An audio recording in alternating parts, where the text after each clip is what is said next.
Good afternoon, ma'am. Yes, good afternoon.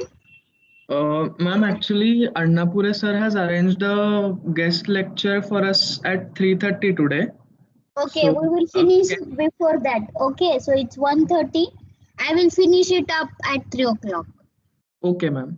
Thank you. I'm aware about it. That is why I'm immediately starting. Okay, Okay, okay, thank you. okay. Thank Thank you. you.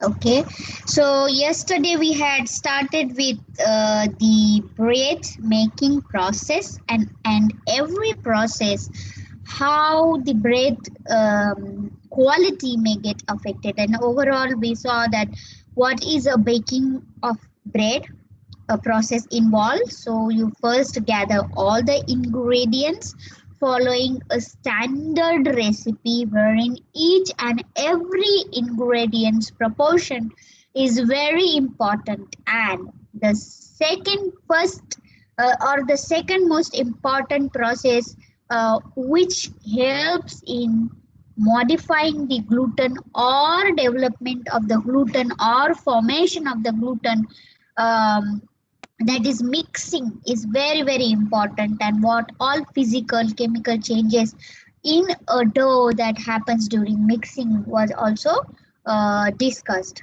Then dividing of the bread dough, after dividing we saw we need to round it off, or we also call it as a make up process. Rounding off comes under the makeup process, and then you weigh it, put the weighed dough into the mold, and then once you put the weighed dough into the mold you allow it for the second proof or second fermentation, and then after second brewing or fermentation you put those molds in oven. So today we will see how is this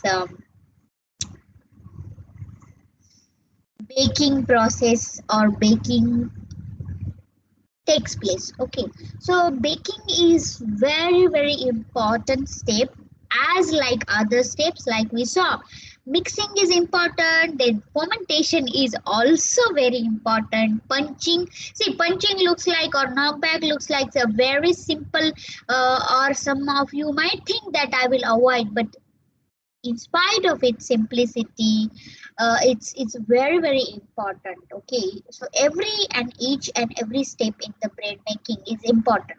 So like other steps, baking is also very important. So the basic purpose of our this process of baking is to transform an undigestible dough. See, dough looks like very raw taste it will give. We see that there are, if the bread which is um, untoasted, or which is unbaked or not baked properly, or which remains raw, or this happens many times in case somebody is trying to bake a cake and then cake remains uncooked or unleavened, and then the flour you can see immediately in the batter or in the dough form, so it tastes unpalatable. So basically, during baking, undigestible, unpalatable dough is converted into a light, spongy, porous, and tasty, readily digestible, flavored product.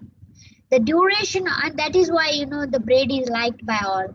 The duration of baking, like time of baking, whether it is 20 minutes, whether it is 30 minutes, whether it is just 10 minutes, what is the temperature it is baked, whether it is 170 degrees Celsius or 180 or 200. A small change in the degree Celsius will affect on the quality. The humidity, as I mentioned before, if you have too much of humidity, not good, it will affect badly on shelf life. Too much less humidity will make your bread loaf very dry. So an appropriate amount of humidity temperature of the oven influences the final quality of the bread. The baking time depends on baking temperature. As I said, that a slight increase or decrease in the temperature affects on quality, and therefore also if you slight increase in the temperature will reduce the required time for the baking. So also the size, suppose the loaf length or loaf height is very high, or you have a very like a high height or width of the loaf is big, then it is going to take a more time to reach the to happen the mass transfer or heat transfer in the dough system at the center of the dough loaf or loaf. So size and weight of the dough is very very important during baking. So bake temperature influences the bake loss. I have already mentioned there is a 3% of the bake fermentation loss, and during baking also because of the high temperature the moisture is lost. Gelatinization takes place, so moisture is evaporated. So there is a loss. It is called as a baking loss. There are two types of changes that takes place, and what are those changes? Physical changes and chemical changes. So what is physical change? If you have ever observed while baking the bread, from nowadays there are transparent ovens available, and while baking if you observe, immediately you see on the surface of the dough or the mold that is kept along with the dough, it starts forming a very very thin film on the surface when the dough enters into the oven. This is an immediate effect that can be observed, and this is because of the heat that is forming a very thin elastic film on the surface. Okay, so the elasticity is basically a direct function of the moisture content of the oven atmosphere. Then the second thing that is happening is expansion of the gas. As we discussed already, what is happening in the fermentation? The carbon dioxide, organic acid, volatile acid that are being formed, and they are trapped into the gluten network, and the gas vacuoles are forming. But at the moment you have a high temperature, and because some of them have a very low boiling point, they will try to escape, and because of that there will be a huge gas expansion, or that term is called as a oven rise. Okay, the next important reaction is the sudden expansion of the dough volume, increases by almost about 1/3 of its original size, and that is called as an oven spring. Okay, I will ask some of you that what is oven spring or oven rise. You should be able to understand the terminology. As the temperature rises, the solubility of the entrapped gases decreases. It is obvious.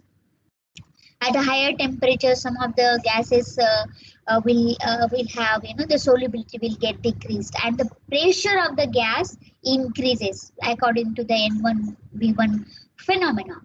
With the increased temperature, the pressure of the gas also increases, and at the same time there is a gluten network, and the gluten network, if you have a very strong gluten or a good quality of protein or a good quality of network or a strong network. Suppose if you try to make a bread from the rice, what will happen? There is no gluten network. All the gas will get escaped out, and then you will not get that spongy or jolly. You will not get, and that is what is the reason I mentioned that the gluten is unique in nature, and that is why if you have a gluten, so gluten is there, but if you do not allow the development of the gluten, why do we do the kneading or mixing or that all those protocols that we followed before fermentation?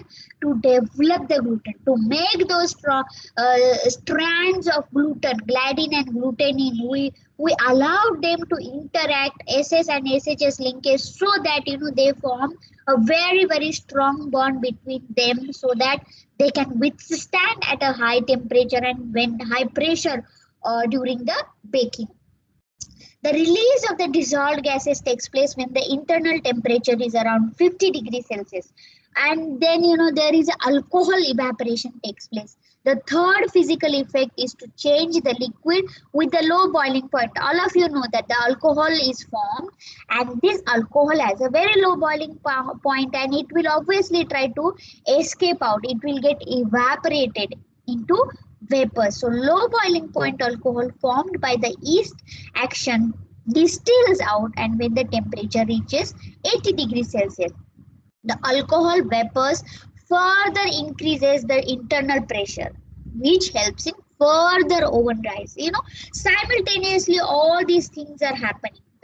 Thus, there is a steady increase in the pressure during early baking period. Then occurs a marked drop in pressure, because by that time the entire alcohol has been distilled out, and then the temperature when the starch swelling takes place, when it happens, that at 80 degrees Celsius, or before that, like between 60 to 80, the starch what it does, because already there is a moisture, already there is enough hydration of the starch molecule. We have already made a very nice dough. Okay, so you have a starch molecule. Okay, this starch molecule is already hydrated, okay, with enough amount of water, and that we have made sure that enough amount of water has been used while making the dough. What will happen if your dough that is being made is dry? So what will happen, in between you will have the dry powder of the flour, and then that will not help in causing the gelatinization. But if you have the starch molecule, that is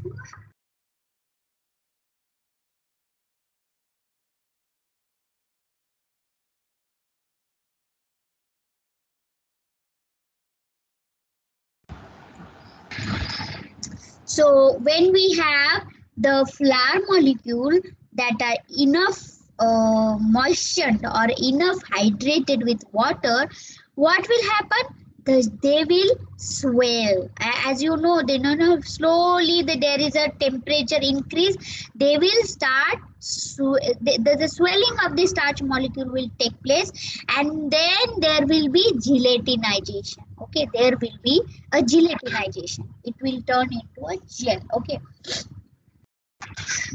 weak flour tend to coalesce to greater extent, with the result bread will have an uneven grain, that I already explained. If you have uh, a, a, a, a dough in which weak flour, means the gluten strands are not either developed or they are very weak, or if you have used a soft flour.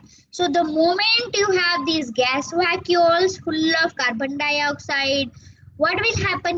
There is a temperature increase, and because there is a temperature increase, this will get distilled out, and then this spongy nature, these gas vacuoles will turn into a spongy network. Okay, it will turn into a jelly.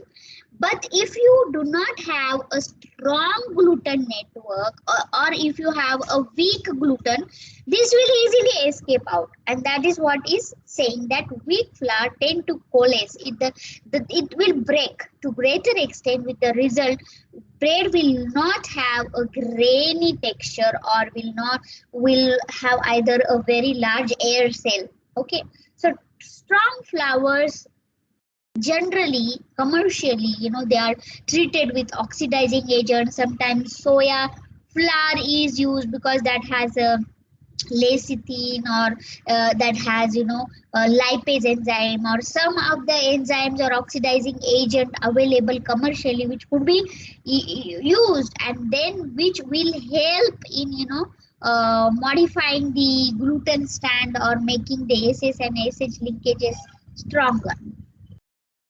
Then you have this chemical phenomena. What are the chemical changes takes place?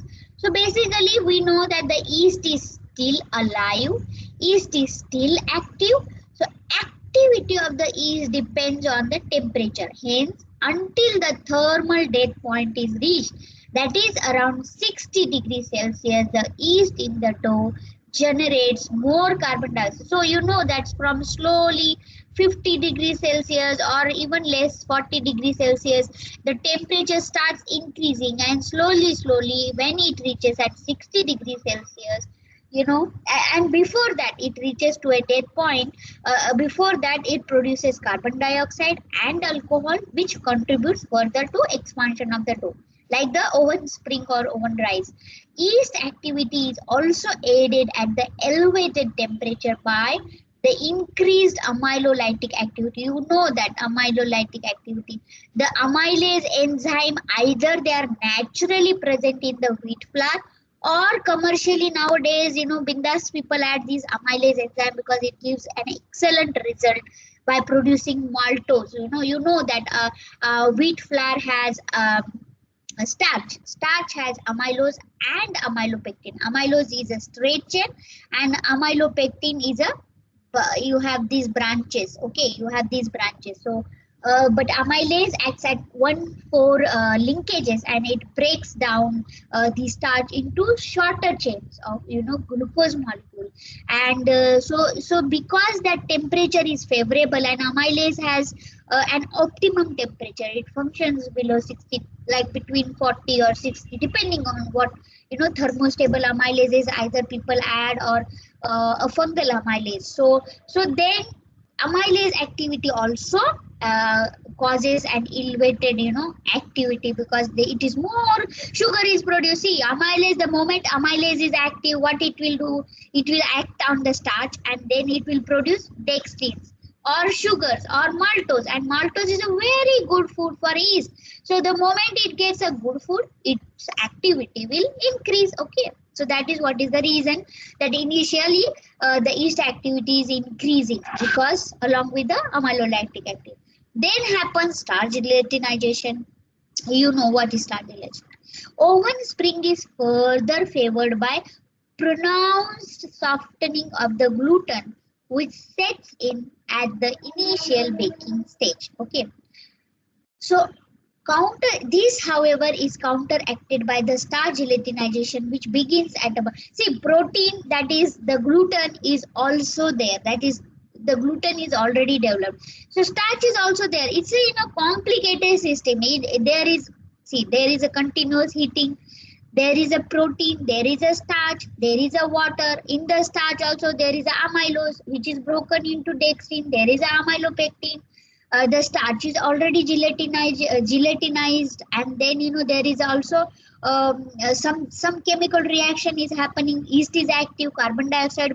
So a lot of things are happening, and at the same time, as the heat is affecting on the starch, it will obviously affect on the gluten. But then starch is in a greater quantity, so it's in majority, so it is counteracted by starch gelatinization, which begins at around 55 degrees Celsius. The degree of swelling is restricted by limited availability of water. That is why I said hydration of the wheat flour dough is very, very important. If you have less water, the dough will remain dry.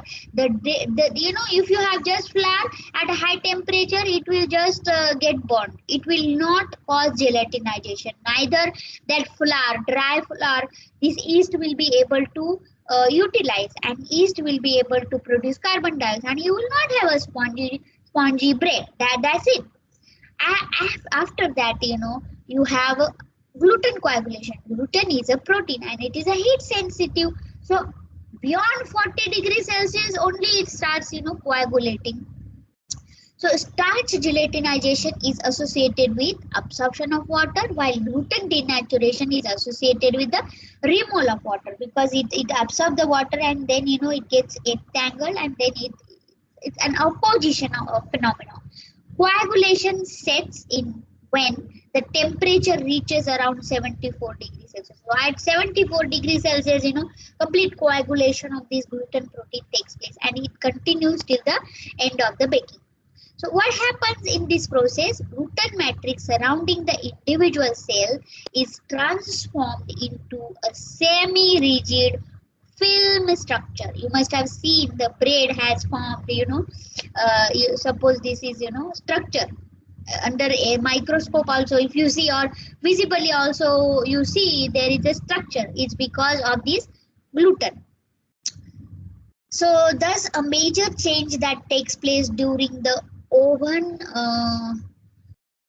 process is the redistribution of the water from the gluten phase to the starch phase. Okay, so there is, see, it's not only one thing that is happening during baking. There are a lot of changes happening during baking process, and one of the changes also the redistribution of the water. This is obvious because at a higher temperature there is a lot of mass transfer taking place. The water is transferred from, whichever, like starch will absorb more water, or proteins also has a water, so the moisture will get redistributed.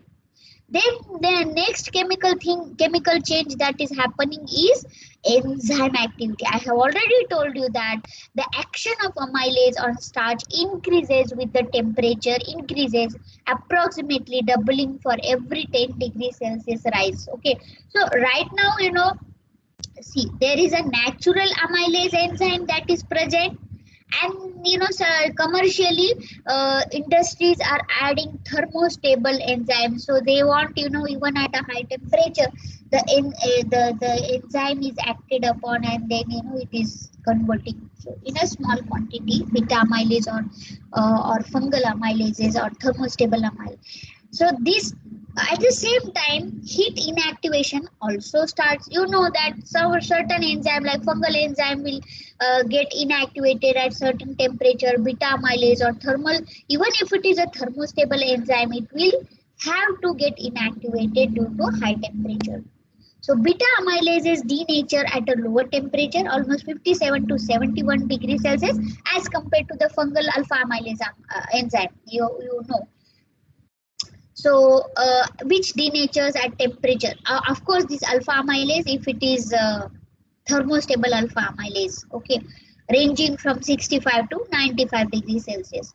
Then another important change, that is chemical change that is happening, is a caramelization of the sugar. You know this phenomena very much. We are adding external sugar. Also during fermentation there is a sugar already produced in the form of dextrine, or the dextrines if they have been converted into maltose, or any other form of sugars. When sugar is heated around 170 degrees Celsius, the molecules polymerize to form a colored substances called as a caramel. That is a very well known phenomena you have learnt about. This reaction is known as caramelization and can only take place in the crust. See. So this is your bread which is in the oven. So this is the crust, and this is the crumb. Okay, that white portion, and this is the crust, because this portion is in contact with the oven, in contact with the heat. Okay, can only take place in the crust because of the internal loaf temperature never exceeds 100 degrees Celsius. The caramelized product impart color and flavor to the baked product. Next, what is happening? There is also simultaneously a browning reaction taking place. Browning reaction starts around 160 degrees Celsius. It is the result of heating the reducing sugar. You know, already the disaccharides are formed. We saw that maltase is acting on maltose, or amylase is acting on starch and making, the diastase is acting on some dextrins, and dextrins are further converted. So your all, reducing sugars are available. So some reducing sugar content is available due to breakdown or action of the enzyme. So when you heat the reducing sugar with the protein, already there is a protein, gluten protein, or we are externally adding, sometimes milk powder is added, so milk has some protein. Sometimes some other flours are added. Some people also add soya flour, to get that creamy taste, or whey proteins are being added. But milk powder is most common, so that protein comes from there. Or other nitrogen containing substances, like I said soybean flour is added, or Bengal gram flour. Like there are many others. Sometimes people also add to make it functional bread nowadays. Flaxseed flour is also added, or sesame bread is very very common in Europe or in the Western countries. So sesame flour. So sesame also has lot of protein, or peanut flour is generally added. Sometimes, you know, in our country it is not popular to add egg, but I have seen in the western country, even in the plain bread they add egg protein. Okay, so that protein and the sugar reaction will form a reaction and a substance which is a colored compound known as melanoidins. It's a browning reaction. The reaction also imparts color, and not only these also are responsible for flavor. So when we say milk is added for color as well as flavor to the bread. The next thing that is happening is there is lot of moisture, almost 40 to 57% moisture is there in the bread. So there, due to the high temperature, what is happening? The moisture is evaporating. So steaming occurring. Steaming during baking has three important reasons. It produces a glossy. So steaming should happen. It prevents the splits in the crust. Sometimes, you know, like if you have a bread dough and you see lot of cracks because of the less amount of water, or you know, the oven temperature is very high, so it gets cracked because of the immediate escape, or the gas tries to escape, and there is, you know, crack happens in the loaf. So to avoid that, the steaming is also important. Also nowadays there are oven which has, you know, functions in which you can modify the humidity, or you can even, you know, spray or sprinkle the moisture, or you can modify the humidity. uh, so it produces glossy crust, it prevents splits in crust, and also agitation of oven temperature. It causes, obviously, if something is, you know, steam has a very high temperature, so there is a steam that is coming out from the dough, and that will help to modify the external appearance of the bread loaf. So bread has to be cooled before you slice and wrap it, uh, because then it helps in slicing, because a very hot bread cannot be, or a loaf cannot be sliced. Also it helps in, if you cool it, it helps in prevent the condensation of moisture in the wrapper. Desirable temperature during slicing is around 95 to 100 degrees Celsius. Cooling facilitates in redistribution of the moisture. It also helps in migration of moisture from center to the crust, and that softens the, you know, crust. Then after the processing of the bread, if any one of you have any doubt for any of the procedures, please do ask. Any doubts, any questions until now before I enter or starts the spoilage of the bread or staling of the bread? Ma'am, Yeah.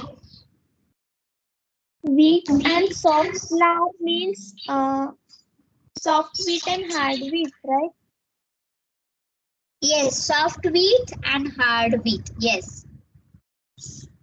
Okay. What? So soft wheat means soft. Soft means less gluten. Okay, less gluten. Hard wheat means hard. Hard means it has a very high gluten, and the presence of the gluten protein makes it harder or softer. And then there is a medium variety also, medium wheat. It is also called as a triticum aestivum, which is most commonly used. This is a durum wheat. Okay, so the soft wheat is generally used for making cakes because you don't need gluten. The medium triticum aestivum is generally used for making the bread because it has a perfect percentage, around, you know, 10 to 12% of the gluten, whereas hard wheat has a higher percentage of gluten, which could be used in making the pasta or noodles, which needs to have, you know, more elasticity and more gluten content.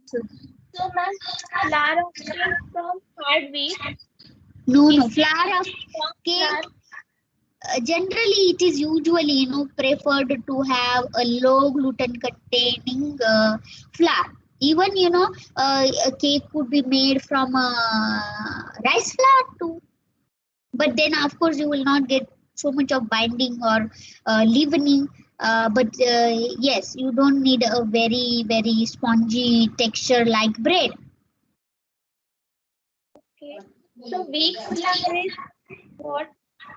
Sorry. Weak flour. Weak flour means this soft flour. Weak flour means soft flour. Weak means it is very weak. It has less gluten.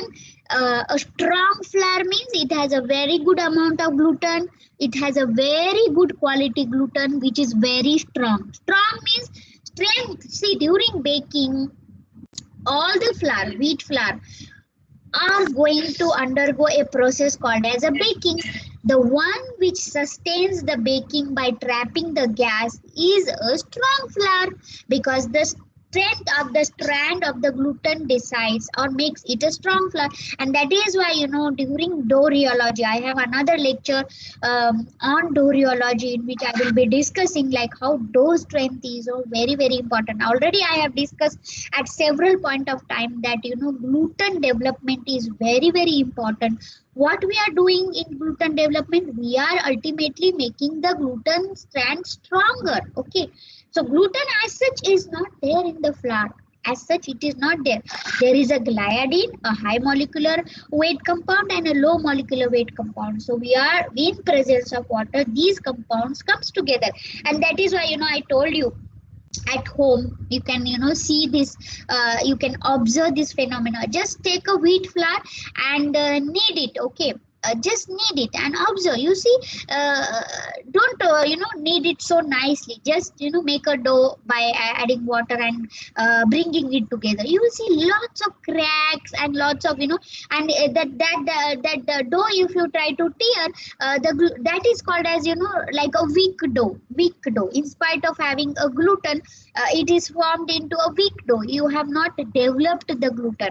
Okay, so, and then when you take the same dough and try to punch it, incorporate oxygen, and then in that process you develop the gluten, and then it becomes try to then extend it, the dough will not break. Now the dough is strong dough. Okay, that is a strong dough. That is why when you bake, we will have another session on cake, where I will explain what is the role of this gluten in cake also. Like in cake, we do not allow the dough gluten to develop. That most common method of cake making, you have already done food processing, cut and fold. Like you don't allow this. You saw in the bread there is a special dough development process, or there is a kneading, and the kneading is done to develop the gluten. Whereas in other product like cake, we don't want the gluten to develop. And the same is for suppose cookies. Do you develop the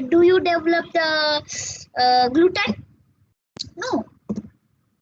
In fact, we cut the gluten. Okay, we cut the gluten by adding the fat.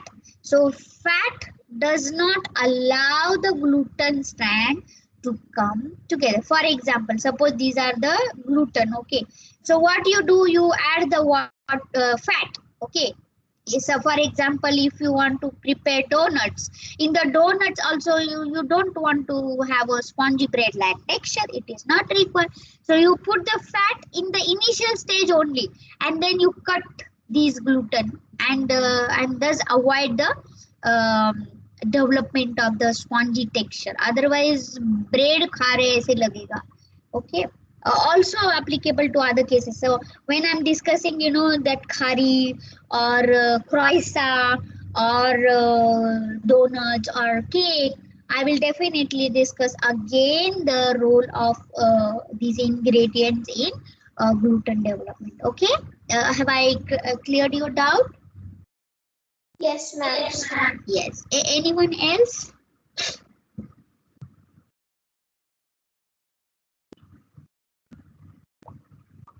Okay, so can I go ahead? Yes, ma'am. Okay, thank you. So staling in bread is a very common spoilage. See, in the I'm sure you must have done the food microbiology subject. Have you all done food microbiology? You have already done. Yes, So ma'am. microbial spoilage of food is different, which is because of the mold growth or bacterial growth, which I will not be discussing here. Staling is not related to microbial growth. A staled bread could be eaten.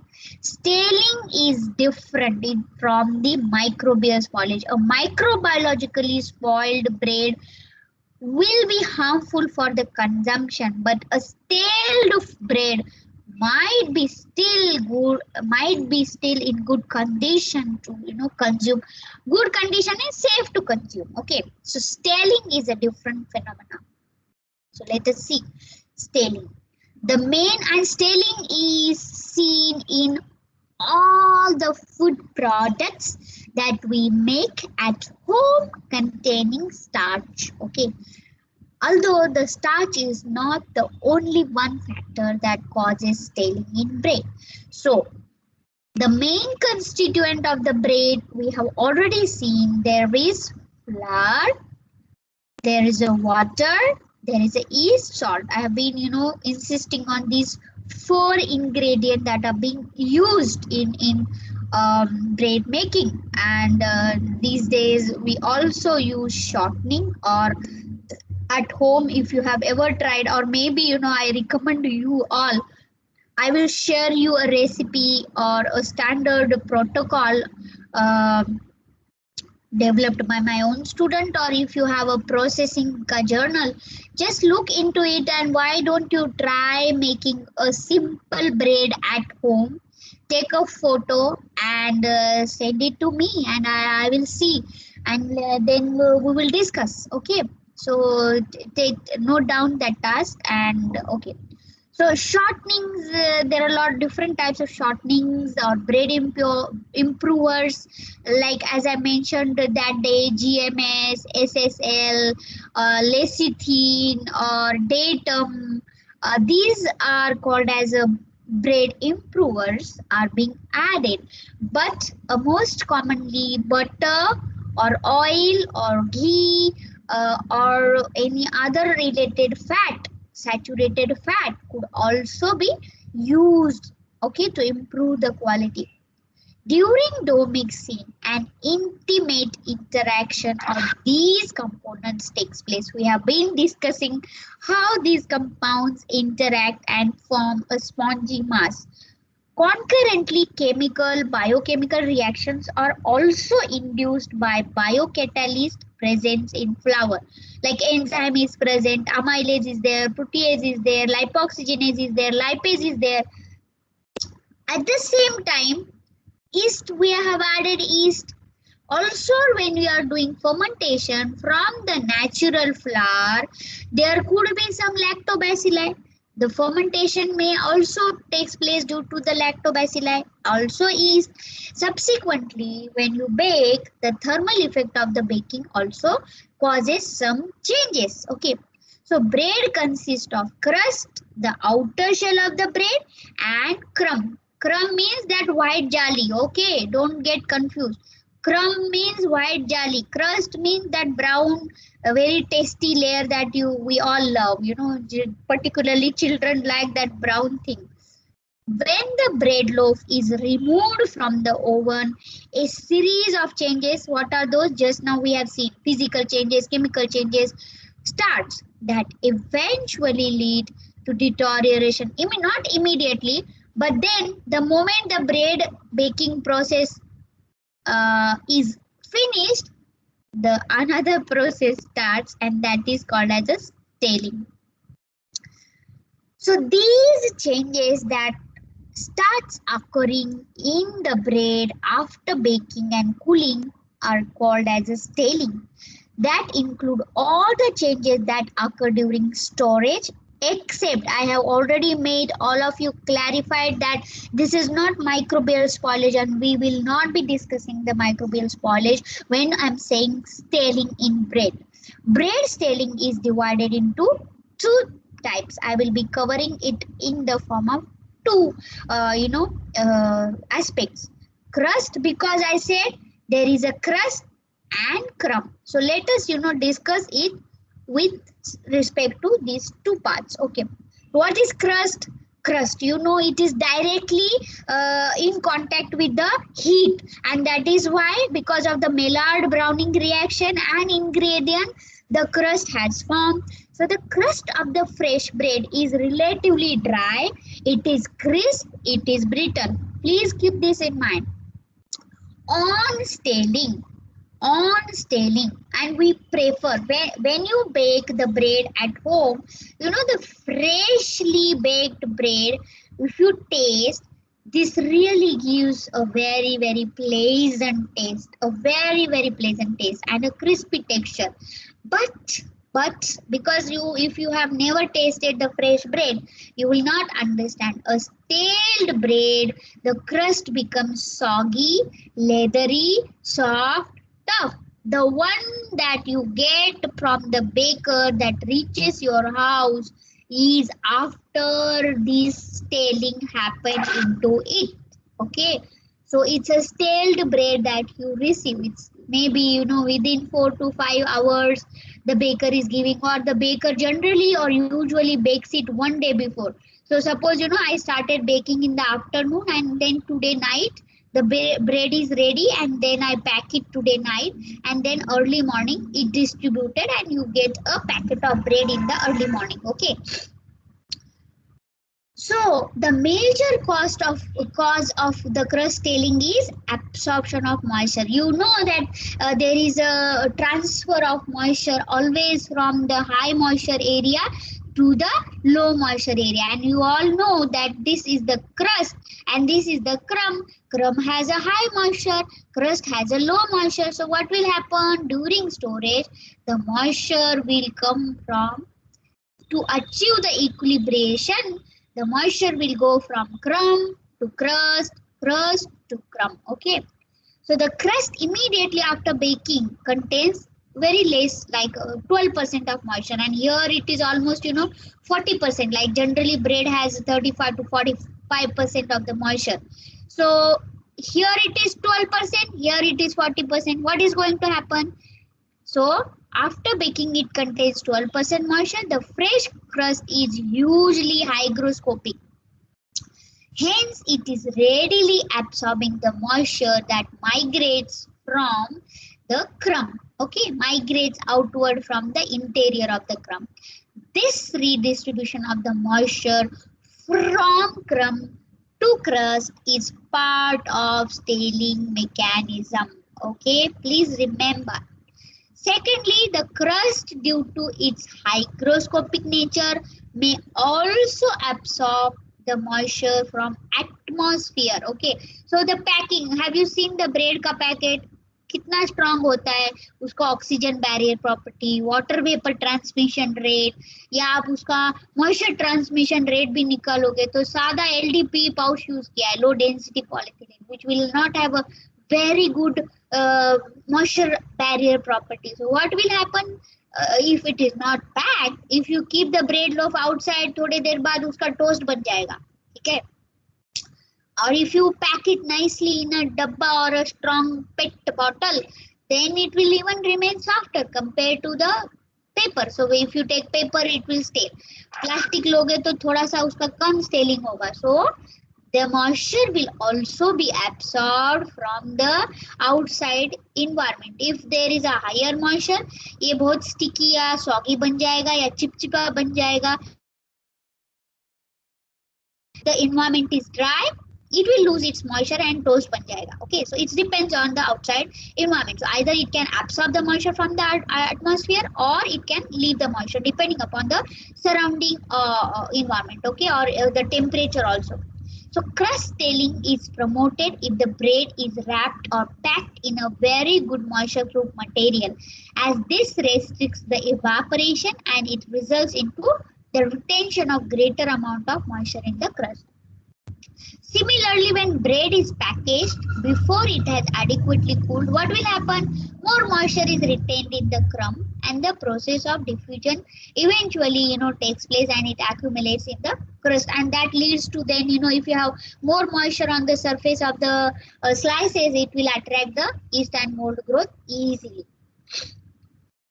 It is, there are almost, I have seen there are thousands and thousands of research paper which has been published since, the bread has been investigated before even 1960. There are papers where researchers have studied on staling, and until today, even if you search in Scopus 2002, maybe 20, maybe people are still studying the staling and the causes and what are the factors, and it's a very very vast topic, I mean to say. So basically staling is also characterized by loss of original pleasant flavor and aroma of the bread. If you have baked a fresh bread at home, you will understand what is the pleasant fresh taste of the bread.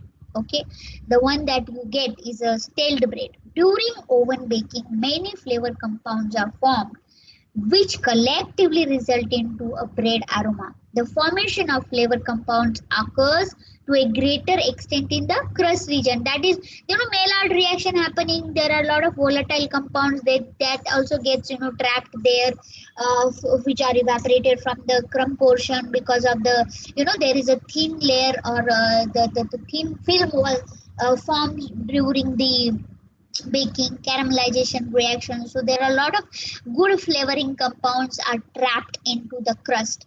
The higher temperature of the surface compared with the crumb allows non-enzymatic browning reaction to occur in the crust region, whereas the aroma of the crumb arises from fermentation. We all know that during fermentation, organic acids, alcohol, and other very beautiful acids that are produced, which has a very very good aroma. These flavor compounds are volatile in nature, and with the time of the staling, the flavor is lost. Some of the compounds evaporate, whereas other complex with the starch. This is indicated by the fact that some of the bread aroma is regained in the heating. Suppose if you have a stale bread, you reheat it, it will give you the flavor or aroma. Okay, if you get any chance, just when you walk from nearby bakery, you will see that the aroma and the flavor of the bread freshly baked is so strong. अगर नजदीक से भी कोई गुजर रहा है bakery के, you will realize, oh, there is a bakery nearby. It's all because of the flavoring compound that are formed by the yeast during fermentation, the organic acids. Okay, but then during staling, they are all lost. Crumb. Now next is a crumb staling. The white portion, spongy texture. Very very important, because it's the maximum area. If you have the slice of bread, if you have this slice of the bread, crust तो थोड़ा सा ही portion है, but then crumb, if you see, it's a very very large portion. Okay.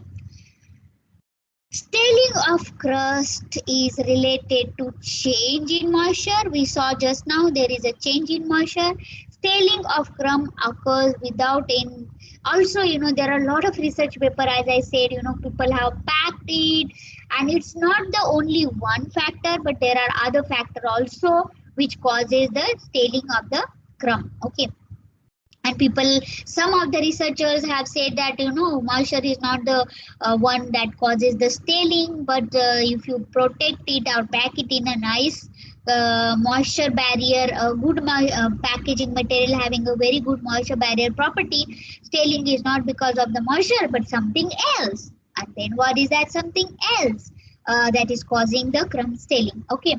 So bread crumb contains 44% moisture, and it has been shown that 5-day-old bread stored under proper condition has the same moisture content. So this was one research that was conducted by one author, and that's what I'm reporting here. Okay. But this, according to this author, not only the moisture, but there are other factors also. The bread crumb is associated with the retrogradation and recrystallization of the starch molecule. that are gelatinized during the baking process. We all know. Suppose this is your amylose.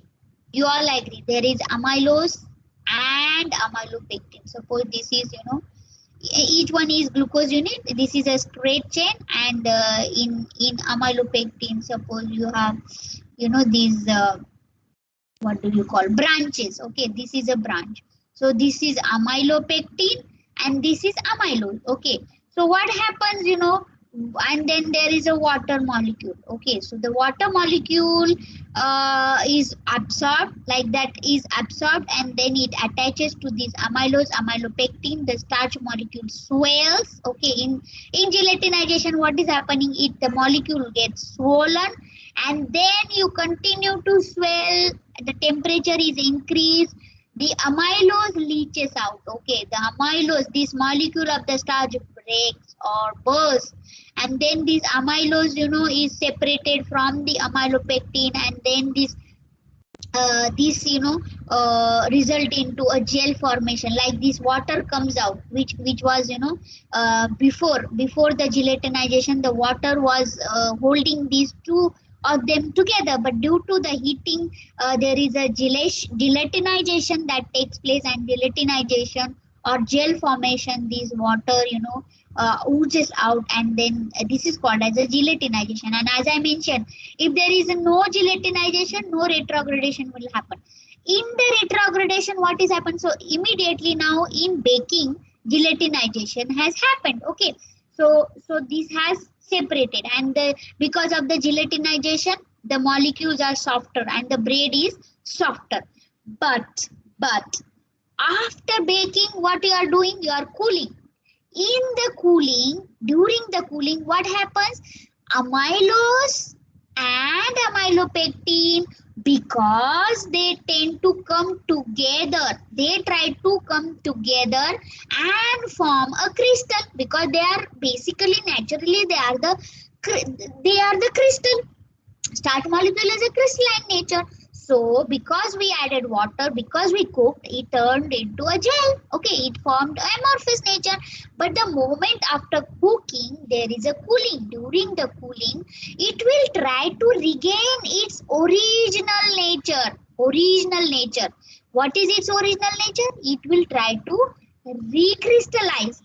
And what will it do to recrystallize? It will come together. Okay, it will come together. Okay, and then while coming together, it will search for the water. Okay, it will search for the water, and then it will come together, and there is entanglement happens, because then see, originally whatever is the alignment, do you think that it is the same alignment is going to happen? So basically the starch molecule gets crystallized, or this phenomena is called as a retrogradation. Okay, it is called as a recrystallization. I hope I was able to clarify this. Okay, very simple. Recrystallization of the starch molecule takes place.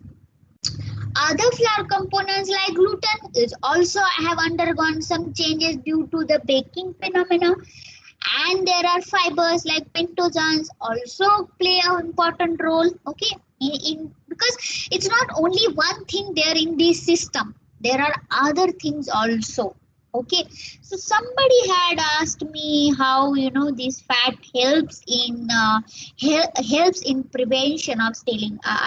So what happens if you have a fat, or if you have an improver? So what this improver does?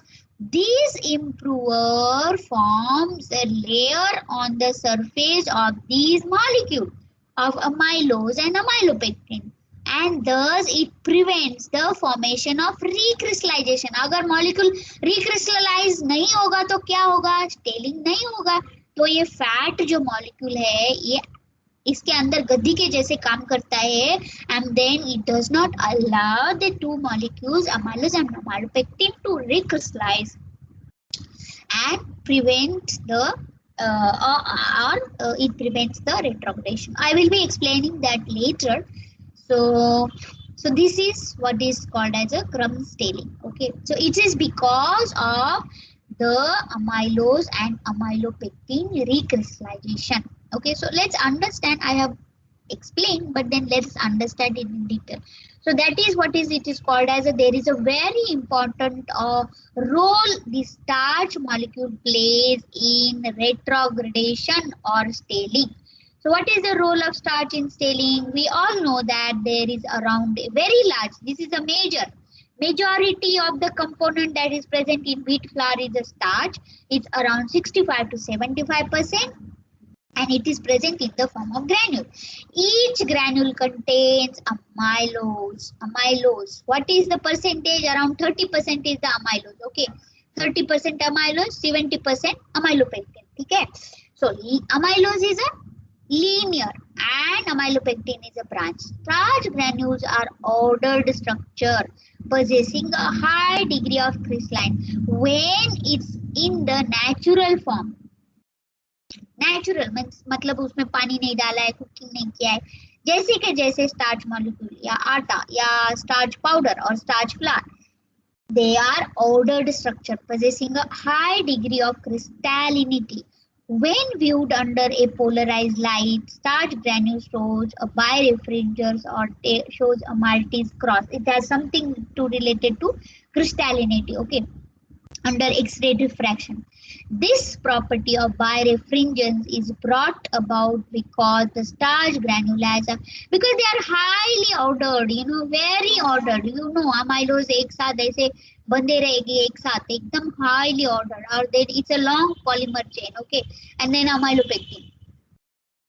When starch is placed in water, the granule is freely penetrated by water. The starch holds up to 30% of its dry weight moisture, and then it swells.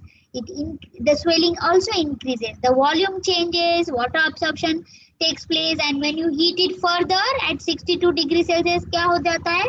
The molecule gelatinized हो जाता है, and therefore, you know, when the molecule gets gelatinized, this viscosity increases. The viscosity आप घर में भी try कर सकते हो. एक पतीला ले लो, उसमें पानी कर दो, उबालने के लिए डाल दो, आटा ले लो मम्मी से मांग के और थोड़ा थोड़ा आटा डालते जाओ and इसको just start stirring. So initially, you know, very you know, the solution will be thin, but the moment you start further cooking it, this will become a very thick and viscous mass. Okay, and you will see how the starch granules in the wheat flour gets gelatinized. Okay, starch gelatinization coincides with the loss of birefringence. It's a property of the natural starches has a property of birefringence, crystallinity. तो gelatinized करोगे तो क्या होगा? They are losing their natural property. Hence, starch gelatinization is also defined as loss of birefringence. Continued heating in excess water. अभी ये molecule को हम लोगों ने पानी डाला, गर्म करना शुरू किया. It is absorbing. कितना absorb करेगा? एक समय आएगा, फूलेगा burst हो जाएगा. It will burst. Okay. तो burst होने के बाद क्या है इसमें? amylose है. amylose निकल के आ जाएगा क्योंकि ये चेन है. ठीक है. So a portion of amylose is leached out during this process and surrounds the starch gland. So ये आजू-बाजू फैल जाएगा. उसके वजह से amylose की वजह से फिर से thickness बढ़ेगा, viscosity बढ़ेगी. So this transition of starch from granular to swollen to a pasty state take place during the baking. Baking में क्या हो रहा है भाई? सेम चीज हो रही है. हमने डो बनाया, उसमें पानी डाला, फिर उसको हीट कर रहे हैं तो स्टार्च मॉलिक्यूल जिलेटिनाइज हो जाएगा, बट हम लोग उसको रुक नहीं रहे हैं वहीं पे. What we are doing? We are continuing. तो जेल फॉर्म हो रहा है. ठीक है. So same thing is also, you know, the same pattern is seen in the baking as well. So in bread, since there is not sufficient water to complete the gelatin, क्योंकि ये slurry में जितना पानी है उतना तो पानी नहीं है, यहाँ तो बहुत ज्यादा पानी है ना, तो इसके लिए ये बर्स्ट होके इतना थिक विस्कोसिटी फॉर्म हो रहा है. बट लगभग वैसे ही लाइक जिलेटिनाइज हो रहा है, इट इज लूजिंग इट्स बायरेफ्रिंजेंस, और जेल हो गया तो क्या हो गया? it will just, you know, losing its natural property or losing its crystallinity. Okay, so and then when you cool it, what will happen? So thus a fully baked, and that is why, do you remember in my first few classes or lectures I said रेट्रोग्रेडेशन होने के लिए gelatinisation होना बहुत जरूरी है. अगर जिलेटिनाइज नहीं होगा तो रेट्रोग्रेडेशन कहाँ से होगा? ठीक है. So thus in a fully baked bread, starch is partially swollen, surrounded by some leached out amylose. At this stage, the starch granule is in amorphous, highly disorganized and unstable state. When the cooling of the bread sets in, amylose molecule, due to their linear nature, associates quite rapidly. Okay, जल्दी reorganize हो जाते हैं, जल्दी recrystallize हो जाते हैं. Okay, this process of recrystallization is referred as retrogradation. This recrystallization of amylose molecule is responsible for firmness of fresh bread. Further staling of bread does not involve these retrograded amylose molecules. In the fresh bread, the amylopectin molecules are present in a diluted state and impart softness and resilience to the starch granule and hence to the entire crumb. Eventually, what these molecules do, these molecules also undergo recrystallization. लेकिन क्या है, ये branching है ना और लंबा लंबा है. These are very very long chains. Amylose छोटा छोटा है and they are straight. So getting recrystallized becomes very easy. But crystalline, ये amylopectin, because it is a branched chain, it is a longer chain compared to amylose. It also undergoes recrystallization, but थोड़ा सा time लगता है because recrystallization of amylopectin is a slower process. तो जो बाकी के 3, 4, 5 दिन रहते हैं ना ब्रेड का, so this happens. This amylopectin causes the later staling, और जो quick staling होता है within 3 to 4 hours. So this brings about rigidification and forming of the breadcrumb. The gradual recrystallization of amylopectin, which takes place during storage, is largely responsible for forming of the bread. The forming of the bread can be reversed at least in part by eating. Okay, so this is the role of starch, especially amylose and amylopectin but it doesn't stop there. There is also very important role played by protein in the staling. Because there are a lot of research, even including mine, I have published a few papers on staling of bread, staling of chapati, and staling of starch containing product, and we have studied extensively, even these components. In one of my research paper, we separated gliadin, glutenin, starch, pentosans, fibers, and seen that what is especially the role of individual, constituent on the staling. So staling is a very very complex process, and not only one ingredient or not only one constituent affects, but there are multiple constituents that affects. Okay, so reconstituted flour containing very level of protein showed that during the first 3 days of storage, all bread staled at the same rate. Later in the storage period, differences in the staling rate developed. So protein also plays a very very important role in staling. Higher protein content generally results in higher bread, low volume, having a softer. So here protein has shows an anti-staling effect. Okay, अगर starch, suppose आपका ये bread है, इस bread में अगर protein ज्यादा है तो क्या होगा, क्रिस्टलिनिटी करने के लिए जब amylose and amylopectin starts recrystallise, तो डाइल्यूट हो रहा है ना स्टार्च, आपका प्रोटीन ज्यादा बन रहा है. So the protein also has anti staling effect. Then you also have pentosans. Studies have revealed that the pentosans decreases the bread staling and effect, because pentosans, because they have a fibrous nature, they absorb more water and then they do not lose the water, they bind the water. It's because of these water soluble pentosans which does not allow the starch components to recrystallize easily because of they bind the water.